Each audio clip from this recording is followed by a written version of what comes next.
I'm Bilida. I'm a psychotherapist with the Canadian Counseling and Psychotherapy Association, here to talk about something we're all way too familiar with. It's the topic of stress.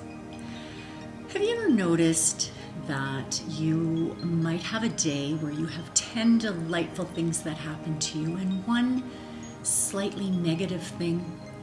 And when you put your head on your pillow that night, what are you ruminating on? Me too. And that's because our brains are hardwired to really squeeze the juice from negative experiences in order for our species to have survived evolutionarily. It is what has kept us safe. I like how Rick Hansen talks about the brain being Velcro for the negative and Teflon for the positive. So we need to be proactive in order to assist with the bias of nature and take control over our body's fight-flight response. I'm going to introduce 4 critical places that we can intentionally build scaffolding that supports us in times of increased stress. The first 3, while maybe not sexy, are certainly fundamental. I call this the Holy Trinity of well-being. The 3 vertices here are eat, move, and sleep. How do we eat in a world where we're bombarded by information talking about raw vegan diets and 1,000 different paths all the way over to a paleo diet? Well, there's no consensus. You have to find what feels best for you. But we do have consensus on this. White sugar, white flour, processed foods, and an excess of alcohol are the demise of our health. I am also convinced that we must supplement our diets.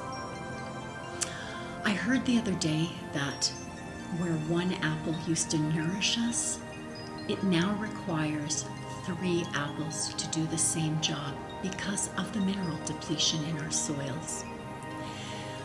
The B vitamins are great stress busters. There are fantastic herbs such as rhodiola rosea, which also can go so far in decreasing our stress levels. I think it's very important that you seek professional support because there's a plethora of information out there on things we can do that we can ingest, and included in that is water. We need to be getting enough water to hydrate our body, our blood, our brains. The second vertex in our trinity is move. And by move, I'm not talking about training for a triathlon. I'm talking about building functional strength and increasing cardio capacity. We want to be able to lift things and run after our children and grandchildren. We were not created to live these sedentary lives. Movement also changes the way we breathe. When we're sedentary, we default to a very shallow chest breathing.